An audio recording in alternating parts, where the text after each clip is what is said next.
Guys, what's up? Oh, wow. I thought I couldn't get any cringier. I have a Patreon at patreon.com/Matthew Donald. There you can find bonus content for mostly Paleo Bites, this show, a little bonus content for my other podcast, The Ritwit, if that's still going on. Who knows at this point? For the Paleo Bites bonus content, we discuss pop culture featuring prehistoric animals. And this month, we're talking about nobody's favorite Pixar movie, The Good Dinosaur. More like The Mediocre Dinosaur. Am I right? Got him. So we discussed that, we rate it, fun stuff. Sorry if you're a fan of that movie, because we're not very nice to it, but, hey, opinions, they're a wonderful thing. If we all viewed art the same way, the world would be a very boring place, and I say that as someone who genuinely likes the movie 10,000 BC, a movie that has 9% on Rotten Tomatoes, so really, like whatever you like. So, link is in the description, where you can sign up to the Patreon. Thank you for your support, and have a wonderful day. Yay, yay. Roar, growl, snarl, bellow. Welcome to Paleo Bites, the podcast with a giant gaping fenestrae in our cranial cavities. Sounds about right. Yeah, cranial cavities. My apologies. There's a giant fenestrae in there. I don't know what's going on. My name is Matthew Donald, and each week on a rotating series of guest co-hosts talk about and rate a genus of prehistoric animal, be it dinosaur, mammal, arthropod, and so on. This week I am joined by classic guest co-host, one of the first guest co-hosts I've ever had. In fact, we're recording in the building where we recorded the very first episodes of Paleo Bites in general. Yes. It's Stephen Curro. How are you? I'm great. Pleasure to be here. Thank you. You're great. Yes, and it's a pleasure to be back in the Old Town Library in Fort Collins, Colorado. Yes, exactly. A bit far, as of an hour and a half drive, but it's worth it in the name of dinosaurs. Yes. And also Taco Joe. It's worth it for Taco Joe. There you go. Perfect. I got some before on the way up here. So everybody good. wins. Tex-Mex, love it. Oh, it actually did some. I'm immediately going to tangent. My friend and I were talking about this. We asked, are breakfast burritos Mexican? And then they're New Mexican. So that's the first. The term was coined in like the 70s in a New Mexican diner. Oh, really? It's a thing called fusion. Anyways, it's like eggs and sausage and other American breakfast things, but wrapped in a tortilla. So that's where that came from. Interesting. Yeah. Now I really want one. Yeah, no, it's good. I didn't have lunch today, so I'm really. Oh, well, I apologize. I'll try not to talk about food too much. It's okay. But to talk more about food, it's just interesting, because I'm trying to learn as best as I can. People talk about appropriation and how you shouldn't try and appropriate, especially if you don't understand what's going on. But I wonder why food is an exception.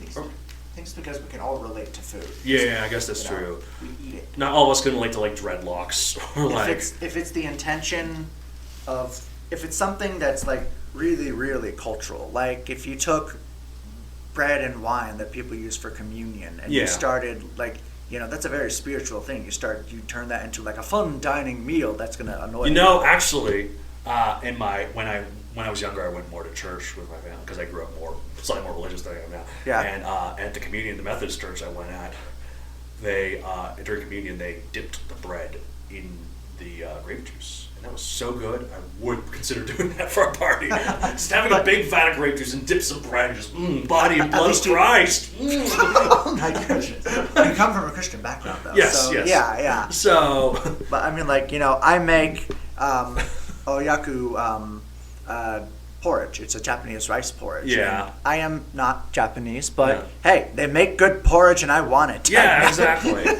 I guess to say you're a master of this kind of cooking. If it's not the kind of cooking from a place that you're from, right? You're not a master. I mean, you could be really good at it, but you're not the original sort of thing. But anyways, it's we're going into what's Australian cooking? I guess it's just kangaroo meat. They do eat kangaroos there. Here it's a very dry meat. I want to say shrimp. No. Shrimp. I know they have a lot of cattle. They have steak and stuff. That's true. Although that's not from Australia. I don't know what the. Yeah, I thought just think about Outback Steakhouse. I don't know what the indigenous peoples there traditionally eat. Honestly, I'd have to look that up. Yeah. Well, they had some really cool stuff there. I mean. Also, dingoes even predate the Aboriginals. I looked this up. Well, they're around the same time, but they were not like brought in by the Aboriginals. They came there on their own, I think, somehow. Oh, really? Yeah. Oh, I thought people brought them. I'm fairly certain. I don't remember. I think they were brought in. They came in on their own. They're definitely like a wild dog. They're not feral, considered feral anymore. So We'll verify at some point. yes. Again, I just know that I come from a place of ignorance. I try not to do that. But in terms of a dog-like creature, that definitely was native, and yes, was. I guess that's true of anything that we talk about in this show. It's the Thylacine, also known as the Tasmanian tiger, or specifically speaking, Thylacinus. Sort of like how, the mammoth is technically mammuthus. Yeah. A lot of animals are like that. They just add us on the end. Or they took a word with us and decided, let's just have that and take the us off. I don't know. It's like that one. Did you ever see Captain N, the Game Master? That is like that Nintendo-sponsored cartoon show. It was terrible in the 80s. They had Kid Icarus as one of the characters in it, and he always had Icus at the end of everything. This is really Badicus. It's like, that's terrible. Oh, it's the 80s, where everyone had a dumb gimmick or catchphrase. I only know Kid Icarus from Super Smash Brothers. Yeah. So like how in Super Smash Bros. There's all those anime people. Who are these people from? Who the hell is Shulk? Did you know who Shulk was before Super Smash Brothers? Shulk? Yeah, I don't even know who he is now, honestly. Nah, I don't know that one either. Yeah, he's like an anime boy with a sword. Weeb crap. Anyway, so Thylacinus, type is a Deizuromorphian, the order of marsupials comprising most of its carnivorous species, such as the quolls, dunnarts, numbats, and the Tasmanian devils. Mm-hmm. Size 3.1 to 4.5 feet, just 1 to 1.3 meters long, 30 to 66 pounds, or 14 to 30 kilograms. Diet carnivore. Time late Pleistocene to late Holocene, 2 million years ago to, and this is a first for the show, Sunday, September 6th, 1936. Wow. When Benjamin, the last captive Thylacine, died at the Hobart Zoo in Tasmania, Australia. Oh, the poor thing. There have been unconfirmed sightings in the decades since in the wild, so there's a teeny tiny chance it might actually still be alive, or it may have died in the 80s. Mm. But it's so teeny tiny that it's still officially declared extinct, so it qualifies for paleobites. Fair enough. Yeah, location Australia. It used to be in the mainland, but for a bit. But even before people came, it was reduced to Tasmania, the island down there. Described in 1808. Pop culture appearances: the TV documentaries Australia's Improbable Animals, Stranger Than Nature, Animal X, and Extinct or Alive. Ooh. Apparently, it's in the background of some museums and the episodes of the cartoon shows Batman the Animated Series and Captain Planet and the Planeteers. Huh. The video game Zoo Tycoon, Extinct Animals, and Wild Thornberry's Animal Adventures. That show. And quite a few others. So here's how I'm going to start the body of this. Humans suck. Humans destroy things. Humans destroy each other, and humans destroy the world. We're a messed up species. You got so many examples of this if you want to learn more, like wars, politics, all social media, and fan reactions to stuff like the all-female Ghostbusters movie. I actually like that movie. I've heard it was pretty good, but the way some people are like... Oh, it's just like 10,000 BC. Don't listen to the critics. Yeah. It's a good movie. I never saw the movie, but I heard that they don't just do like proton packs. They also have other gadgets, right? They have other stuff. That's cool. It's fun. Like Ghostbusters Afterlife just looks like, hey, you like the first one? Here it is again. I don't know. Anyway, did you ever see Ghostbusters Afterlife? I didn't see the most recent Afterlife one, no. Ivan Reitman did just die recently, but his son directed that new one, Jason Reitman, because he's also a director, so. Anyways, Hollywood nepotism. Another example of this, though, the extinction of this wonderful marsupial called Thylacinus, well, commonly known as the Thylacine or the Tasmanian tiger.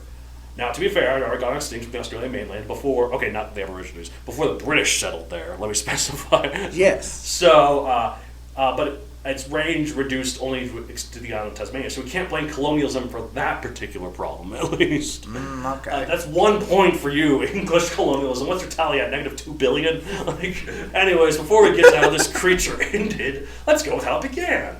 Thylacinus first appeared around 2 million years ago, having evolved from the main carnivorous group of mammals. It appears very dog-like, In fact, almost disturbingly so. And this is a great example of what's known as convergent evolution. The book that I have here, the Princeton Field Guide to Prehistoric Mammals, actually calls it a Tasmanian wolf. Oh yeah, because Tasmanian tiger. Yeah, I think it's only called that because it has stripes. It's yellow. It was yellow and striped like a tiger. Yeah, but it does have a dog face. Doesn't looks have like, yeah. So it's but like kangaroos, the tail smoothly extended from the body rather than like just having like where the rump is and then the tail coming out there. It was just like a dinosaur tail. That's pretty cool. And also like kangaroos, it can perform a bipedal hop, potentially for pouncing on prey or reacting when alarmed. Another odd physical feature is its jaws, which were rather weak compared to dog jaws, but its main prey were birds, particularly emus, the Tasmanian native hen, and their hollow bones, again the reason why dinosaurs were somewhat lightweight for their size, made them much more suitable prey for those more moderate bite force. Wow. So the main weird thing about this jaws though is they can open them up to about like 80 degrees, which is the widest of any known mammal and rivaling that of snakes. I've seen videos of it. It's weird. Yeah. Like it's wider than a hippo, yeah? Yeah, it is wider. It's the widest of any known mammal. Yeah. That's insane. Because like unlike any other prehistoric animal on the show, there's video footage of this thing. You can find it on YouTube. And I was showing this because originally I was going to do this episode with friend of the show Lexi, because her brother, her sister and her brother-in-law live in Australia. Because her brother-in-law's Australian, and they moved there. So I thought she might want to talk about it. I showed her the video, and then when the Thylacine started yawning, she was like, "Nope." Too weird, huh? She was like, "That's freaky." I'm like, "Fair enough." That's hilarious. So no, I've always been fascinated by the Thylacines because they're just such a really bizarre. I say this about everything. They're a bizarre animal. Yeah. They're so uncannily like a canine. They were probably intelligent to a point. Yeah. And, we had them until recently. Yeah, again, there's video footage of this thing.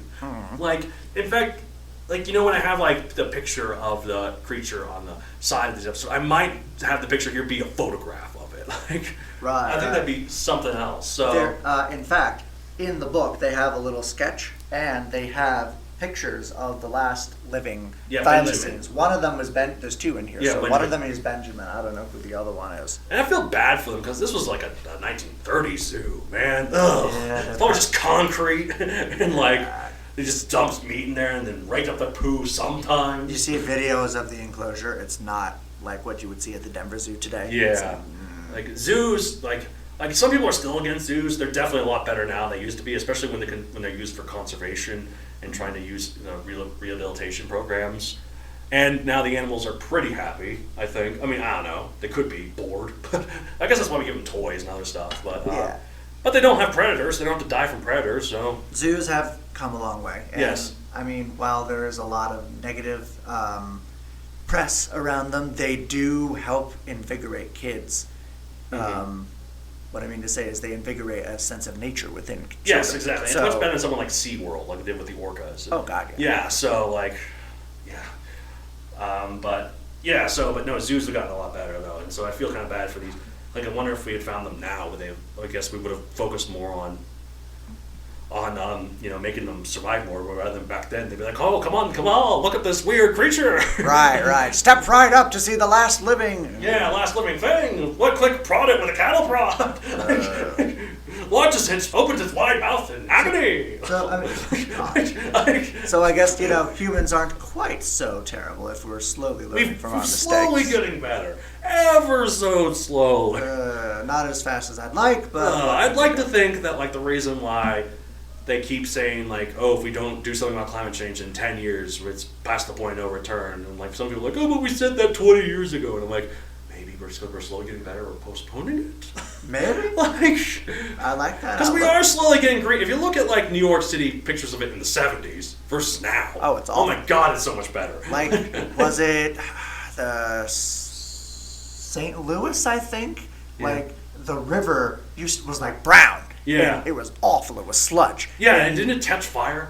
Yes. Well, yeah, because it was so polluted. But the water caught on fire. They've cleaned it up. Yeah. I mean, in New York, again with New York, they cleaned up the water and the waters around there to the point where whales are starting to come back. And the Hudson? Yeah. That's cool. It's awesome. Like, and the Hudson River was like that part. Yeah, so Yeah. that's really cool. So I mean, Well, during one thing that made me feel really good about if we got our act together, like during the first few months of quarantine, when we stopped moving around and we were really isolated where we were, man, nature came back fast. Dolphins were swimming in Venice, like it's amazing. all this. I always thought it would take so long for it to recover, but no, bam! Like we just. They're like, finally, we have breathing room. And then they're like, wait, nope. But so the Tasmanian tiger / wolf is a bad moment in human history. Yeah. But I mean, it's encouraging to see that we can learn from these mistakes. Exactly. Like here's the sad part is like when we talk about why us dirty, filthy humans made this thing extinct. So when humans first settled in Tasmania, their sheep were reportedly attacked by Thylacines, which made these settlers put bounties on hunting and killing them. The Europeans also brought their own dogs, which went wild and went feral, which competed with Thylacines due to their similar ecological niche. And since they had stronger jaws, they could kill more prey than they could, but they also, that doesn't mean that they left the weak-jawed ones to the Thylacines. No, they still ate those too. So, and also cleared out their habitat for colonies and wiped out its main prey. And this combined with diseases brought over as well, severely reduced the Thylacine population until the last one in the wild was killed in 1930 by a farmer. Captive populations lived on for another few years, but the last one, a male named Benjamin, died in 1936, and the zoo was unable to find a replacement. Despite this, the Thylacine actually remained a status of endangered until the 1980s, since international standards state that an animal can't be declared extinct until 50 years have passed without a confirmed record. Oh, wow. So, unconfirmed sightings have been reported in the decades since, and the potential survival of this species is a common topic in cryptozoological culture. Alas, nothing is proven, and if the species is still considered extinct, if it were to be alive, its population would be severely limited, unless it's only a matter of time before it goes extinct anyway. Unless we manage to find one and breed them. But even then, we'd be really inbred if we bred, I mean, maybe at that point we could, on rare occasions, they will exhume an entire population of an animal if it's really small and put it in a preserve or something. So maybe we can relocate them. There's a teeny tiny chance there's still one out there, but it's looking increasingly unlikely. There's always the chance, even if it's not so big of a chance. More likely than it being alive now is that it lived until like the 70s or 60s or something, and then it went extinct without us knowing about it. Right. So. Usually the show is funny though, so let's end with a joke. Have you seen a Thylacine? That's more of a rhyme than a joke. Well, I have seen a Thylacine. I feel like we can make a nursery rhyme out of this. This is also a nursery rhyme, but also a sign of encouragement. Go out in the woods. Have you seen a Thylacine? No, you have not. Have you seen a Thylacine? No, you have not. Have you seen a Thylacine? Yes, I have. Where? Over there. Right there. There you go. You've got it. There. Let's go. We need to get Natasha to illustrate it. You've got yourself a children's book. Have you seen a Thylacine? Alright, good. Alright. No one steal that. My parents are always bugging me like, man, you should write a children's book. I'm like, the Megazord is for young adults. They're like, you should write a children's book. I'm like, fine. Alright, so I'm writing Have You Seen a Thylacine? There you go. Perfect. I bet you could write a good middle grade novel. Yeah, no, I thought that too. I've gone back and forth whether Megazord is middle grade or young adult. Apparently it's written like young adult, but the subject matter is more middle grade. It's more young adult. It's written like young adult. Oh. The subject, like the whole thing of talking dinosaurs. I thought you said it backwards in my Yeah, head. it's written like a young adult book, but its subject matter is more middle grade as well. Although I don't know, I think young adults can handle it fine. I think plenty of young adults would get a kick out of it. Yeah, for sure. I think so too. But also middle grade too, if you have to read something that big. But let's rate Thylacine 1 out of 65 million and give it a salute, I guess. For Yes. 50 million at least, like 55 million, because it's just a cool creature. The fact that video footage of it. I would agree, 55 mil. Yeah, like, okay, I said I don't want to do multiples of 5. 56 mil, I'm thinking, for me. You can keep yours at 55 if you want. It's not like anyone's writing this down. I kind of want to put it at 60 mil just because I feel bad for it. Yeah, Like okay. for what we've done to it. You know how some people, there's the whole white guilt thing? I feel like I have human guilt. I have a lot of, I have so much human guilt. God. that's it for this week. If you want to get a hold of the show, you can contact us at mattsd@matthewdoncareer.com for any questions to either co-host. Let us know if you have seen Thylacine. And if you have, please, God, save it. Yes, save it. What if we find one and then we can't find another? Or what if we find one and then we find another one? They're both males. You know, they do have specimens of thylacines, like, preserved. And there has been talk of cloning them.